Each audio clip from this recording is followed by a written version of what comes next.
Coming up on high school game night, it's the first week of section play in the LL League. We've been saying Section 2 gonna be the toughest around. Unbeaten Garden Spot puts their perfect record on the line. Plus, Ephrata's War Memorial Field turf upgrade finally complete. Looks great, but could the Mounts play great and open up the turf for the win against Northern Lebanon? Find out next. High school game night starts right about now. We are brothers, that's one. We fight, we fight, we fight.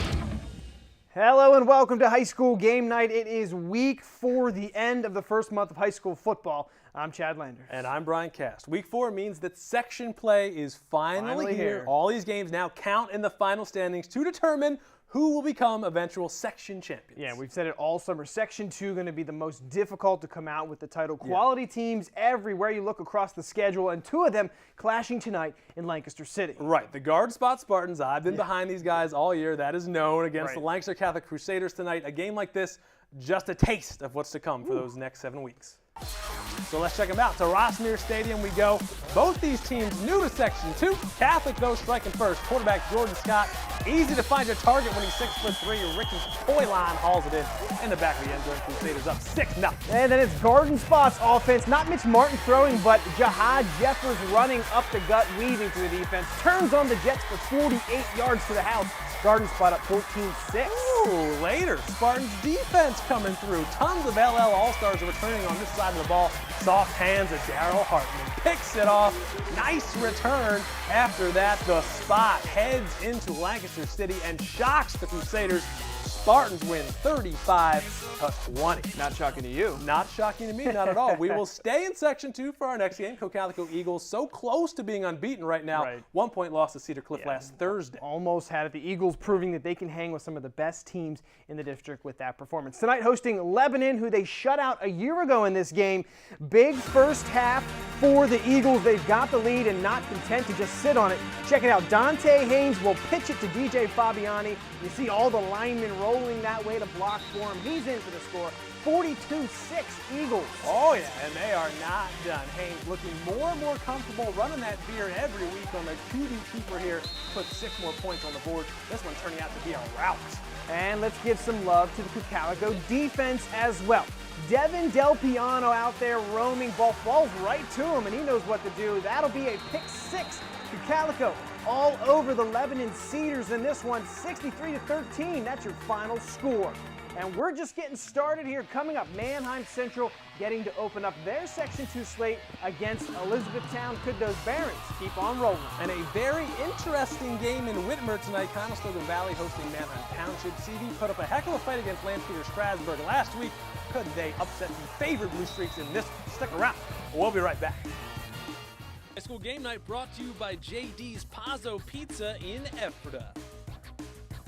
And welcome back to the high school game night, or post-game show rather. Let's keep our Section 2 theme going. Last year's champions, Manheim Central, off to a 2-1 start with a bunch of new faces in their skill positions. Right, and just like Cocalico could easily be unbeaten right now, the setback against Hempfield in Week 2, the only blemish there on their record. Barons on the road at Elizabethtown tonight to open up their Section 2 slate.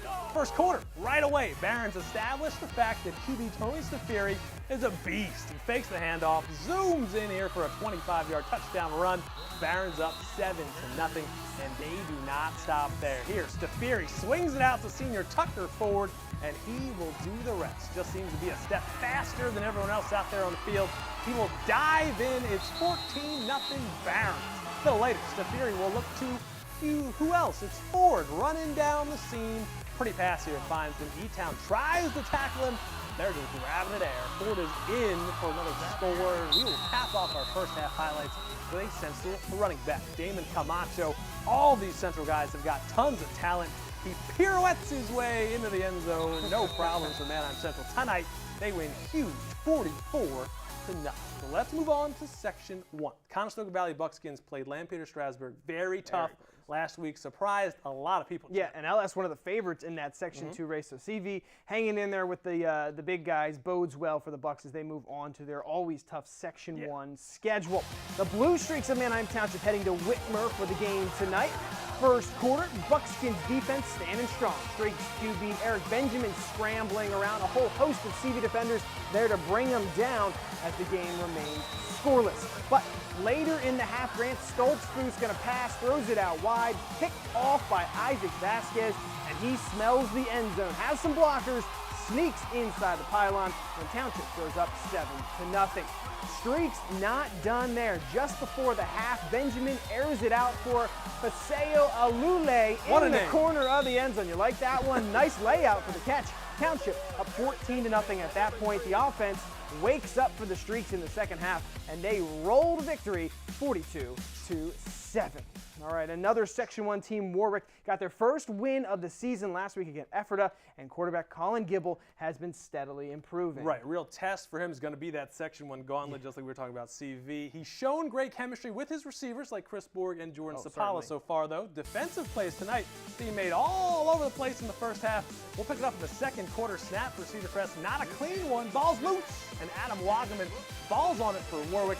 Gets them in the red zone where they would have to settle for a field goal. Toby Beamsurfer's foot is true here. Splits the uprights. Warwick in front. 3-0.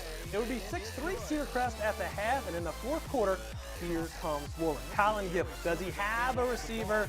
Oh yeah, he's got one. Chris Borg wide open. Warriors break the game open with a 49-yard touchdown strike. And about 5 minutes later, more Gibble. Great block in the backfield there by David Weaver. And Gibble just stretches the ball across the goal line, tucked inside the pylon. Another 6 points. Borg intercepts the ball late in the fourth to seal the game. Warwick wins a wild one tonight, 17-14, outlasting Cedar Crest. And for our last game, we've saved a historic night in Ephrata. The War Memorial Field Turf Project finally complete. There's been a lot of talk. So much prognosticating what was going to happen, but tonight, finally the night, Mounts get to open up against Northern Lebanon. And the Mounts running out onto that new turf field for the very first time this season. They are excited. Scoreless game, Ephrata defense coming up big. Nowhere to run for Isaac Ray, dropped in the backfield for a Mounts sack. Later in the game, though, Ray getting it done through the air, launches a pretty ball to Mason Yost here. He'll make the catch and some nice moves, eventually gets into the end zone, and the Vikings are up 21-0. But Ephrata quarterback Jared Malmer has a big arm as well, a pump fake, and then flings it deep into double coverage. There's Alex Rummel hauling it in for that completion. Ephrata is driving, and then Malmer on the read option here will run around the right side, gathers another first down for those Mounts. They eventually score their first points of the season on a 3-yard TD run from Dustin Fisher, but it is not enough. Vikings win big, 47-6. Good to see him put some points up. Our highlights might be through, but do not go anywhere. We've got scores from every game in the LL League coming up. Plus, we'll tell you how to find our Play of the Week selections that you, the fans, can vote on. All that coming up right after the break. Stay with us. High School Game Night is brought to you by Yogurt Works Cafe in Ephrata, where you can build it your way. And welcome back to the post-game show. Time to go around the LL League and check in with the teams that started their league section play today. Huge game in Section 1, Penn Manor at unbeaten Hempfield. These two gonna give Wilson all they can handle this season, and look at that, the Comets knocking off the Black Knights in this one, 24-17. Elsewhere in Section 1, McCaskey Red Tornado. Such a tough schedule. They're visiting Wilson tonight, only managing 6 points in the loss. We got our win. We're fine. Probably the best game of the night tonight, Solanco at Lampeter Strasburg. Pioneers with an amazing comeback, recovering an onside kick and throwing a TD with time expiring. LS shocks Solanco 45-42. Wish we had video. I know, right? Also, Elko taking care of business 19-6 over Peckway Valley. A non-league game tonight for Columbia, traveling to Berks Catholic, and it is all Berks in this one. They take it 44-7. And another Thursday game is a treat for LL football fans in case you missed it. Donegal traveling to Annville. Cleona close throughout, but in overtime, Annville just edging out Donegal 42-41. So those were the scores, but how about our potential plays of the week? We've selected this week's best of the best, and we'll post them online in just a bit. And to vote for your favorite, go to our blog, news11sports.tv. We'll have the plays along with a poll posted a little bit before midnight, and then we'll announce the winner next Friday on our 5:30 newscast. And don't forget, we've got more live high school football on BRC 11 next Friday night. In high definition, it'll be the Garden Spot Spartans. The first time we've ever featured them live in the regular season. Lots of momentum coming off their win over Langston Catholic tonight, so tune in next Friday. Our coverage begins from Spartan Stadium at 7 o'clock. I know you will be excited about that game. Oh, I will be. All right, so final thoughts. I know it goes fast, but for this week. Sure, so glad to see the effort to open up the new turf and score some points. Great for them, but hey, Garden Spot. I've been drinking the Kool-Aid. It's known. They came through for me tonight. Huge win against Langston Catholic. My advice, believe in the Spartans this year. Just believe. I'm definitely on your side on that one. What about the finish in Lampeter? Yeah. A recovered onside kick and Hail Mary to win it. We don't have the video, but definitely a great finish. Sounded crazy. Right, to that game. That'll wrap it up for us tonight. For all of our high school game night crew, I'm Brian Cass. And I'm Chad Landers. Have a great weekend.